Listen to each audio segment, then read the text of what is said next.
Good morning, students. Hope you all are good. Last time we studied about some factors, terms about algebraic expression.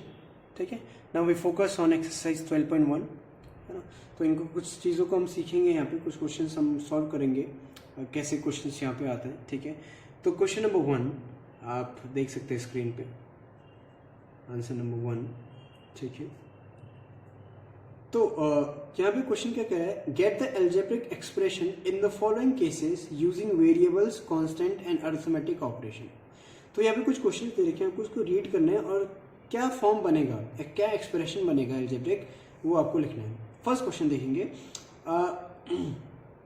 इसका भी first question देखेंगे. क्या कह रहा है, subtraction of Z from Y. है ना, रीडिंग अच्छे से करेंगे. Subtraction of Z from Y. तो y से z का क्या करना, सब्ट्रैक्शन करना. तो इसको कैसे लिखेंगे, y माइनस जेड. सिंपल है ना. देखो बहुत इजी है, कोई टफ नहीं था. नंबर 2 देखो क्या कह रहा है, 1/2 of the sum of numbers x and y. क्या बोल रहा है, 1/2. 1/2 कैसे दिखाते हैं, ऐसे दिखाते हैं. ठीक है. 1/2 ऐसे दिखाते हैं. Of the sum means add करना, numbers x and y. x and y का क्या होना चाहिए, सम होना चाहिए. लेकिन देखो ये हाफ अगर कुछ नहीं करेंगे तो ये सिर्फ x का हाफ कहलाएगा. तो इसलिए क्या करते हैं, दोनों के लिए क्या कर देते हैं, ब्रैकेट, ताकि ये दोनों के लिए हाफ हो जाए. ठीक है. तो ये हो गया नंबर 2. नंबर 3 देखो, नंबर 3 देखेंगे, the number z multiply by itself. Number जो z है वो मल्टीप्लाई बाय इटसेल्फ, मतलब खुद से मल्टीप्लाई होता है, यानी z इंटू जेड. तो z इंटू जेड को आप कैसे लिखते हैं, z स्क्वायर. है ना. जैसे 2 स्क्वायर को आप क्या लिखते हैं, 2 इंटू 2. ठीक है, 2 2 4. ऐसे ही z इंटू जेड यानी z स्क्वायर. ठीक है, सिंपल. एक 8th वाला मैं बता देता हूँ, बाकी आप प्रैक्टिस करेंगे. ठीक है, घर पे. क्या कह रहे हैं, sum of numbers a and b, sum of numbers a and b subtracted from their product. है ना. Sum of numbers a and b subtracted from their product, मतलब अब जो सम है ए और बी का, वो अपने ही प्रोडक्ट से क्या होता है, सब्ट्रैक्ट होते हैं. यानी ए और बी का प्रोडक्ट क्या होगा, ए बी होगा. ठीक है, मैंने आपको पहले ही बताया था, जब भी अलजेब्रा में क्या होता है, ए प्लस बी दिखाएंगे, सम है तो प्लस लिखा हुआ होगा, ए माइनस बी है तो दिखेगा वो, ए डिवाइड बाई बी है ये भी शो होगा. लेकिन ए इंटू बी को कई बार क्या लिखा रहता है, ए बी. तो जहाँ पे कोई साइन नहीं होता, समझ जाना है कि मल्टीप्लाई है. तो ए बी माइनस उन दोनों का सम से क्या होगा, माइनस होगा, तो यानी a प्लस बी के. तो ये ऐसे आपको कुछ काम करना है. ठीक है, तो बहुत इजी है, कोई ज़्यादा टफ नहीं होता है. ठीक है. नाउ क्वेश्चन नंबर 2 क्या कह रहा है, identify the terms and their factors in the following expressions, show the term and factors by tree diagram. अब ट्री डायग्राम क्या होता है ये मैं आपको बताऊंगा. ठीक है, इसको मिटा देते हैं. Now focus question number 2 का फर्स्ट. ओके, तो now you can see tree diagram में ऐसे डायग्राम बनेगा, एक्सप्रेशन, टर्म एंड फैक्टर. अब ना फर्स्ट क्वेश्चन देखेंगे. तो एक्सप्रेशन क्या है आपका, x माइनस 3, यही है, दे रखा है ना. आप देख सकते हैं क्वेश्चन में x माइनस 3. तो अब ट्री डायग्राम इसका बनेगा. ठीक है,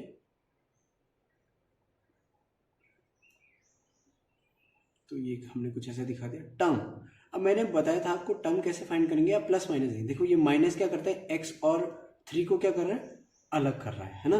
तो x और 3 को अलग कर रहा है, तो यहाँ पे एक टर्म बन गया आपका x, एक बन गया आपका 3.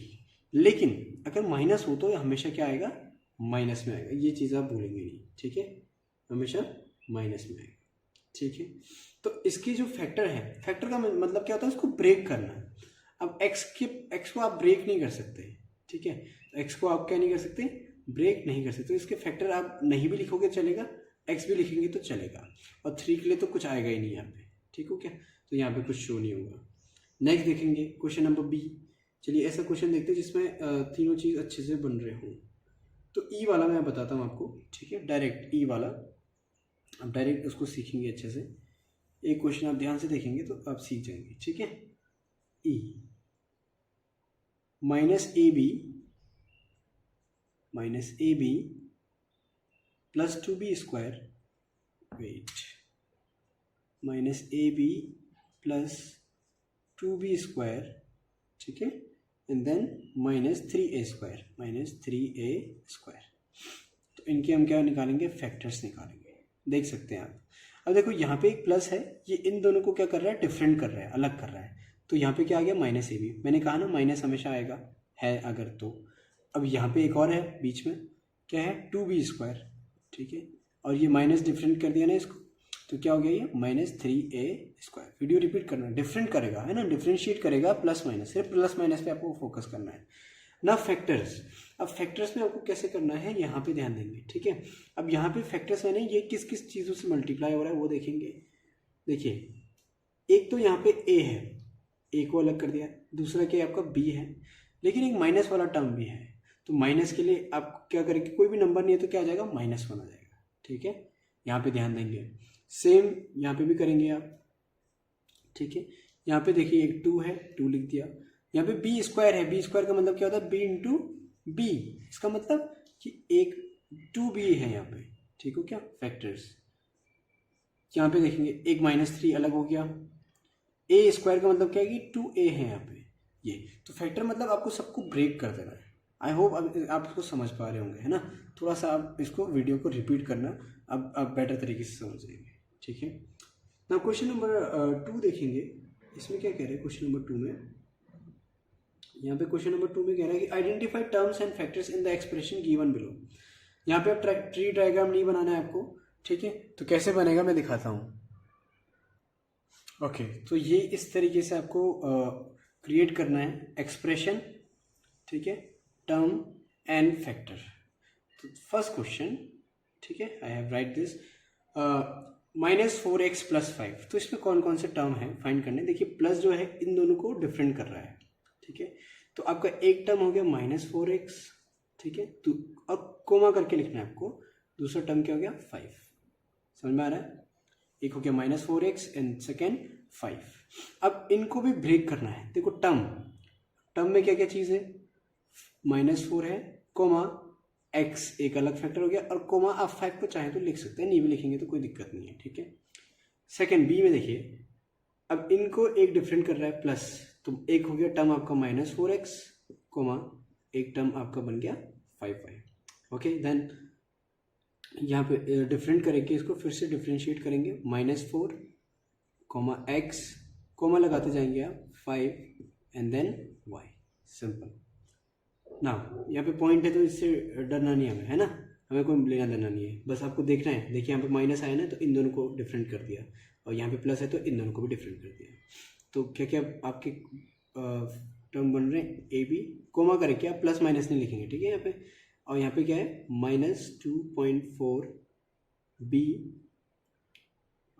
एक सेकेंड, हाँ ठीक है, एंड देन कोमा 3.6 a, ठीक है। तो यहाँ पे इसको ब्रेक करना है आपको। तो एक नंबर हो गया आपका 1.2, कोमा a, कोमा b, ठीक है। इसमें क्या हो गया आपका, इस वाले में देख सकते हैं आप, तो -2.4 ये अलग है और b अलग है, ठीक है। ऐसे नेक्स्ट यहाँ पे 3.6 अलग है और a अलग है। तो इस टाइप से आपका बनता है। नहीं समझ में आया तो वीडियो रिपीट करेंगे, ठीक है, बट ट्राई करेंगे, सीख लेंगे, ट्राई करेंगे, है ना, तभी हो पाएगा ये। ओके, तो ना आज के लिए हम लास्ट क्वेश्चन देखेंगे, क्वेश्चन नंबर 3। इसको अच्छे से हम प्रैक्टिस करेंगे क्वेश्चन नंबर 3 को। Okay, so you have to make this types of table, है ना, एक्सप्रेशन, टर्म्स एंड कोफिशिएंट, ठीक है। तो क्वेश्चन क्या कह रहा है, पहले रीड कर लेते हैं। Identify the numerical coefficient of terms other than constant, ठीक है, इन द फॉलोइंग।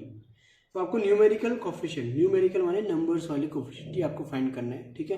कोफिशिएंट के लिए कंडीशन होता है, मैंने पहले ही बताया है। कंडीशन हम देखेंगे क्वेश्चन नंबर 4 में, ठीक है, वो नेक्स्ट क्लास में सीखेंगे। पहले इसको हम सीख लेते हैं अच्छे से।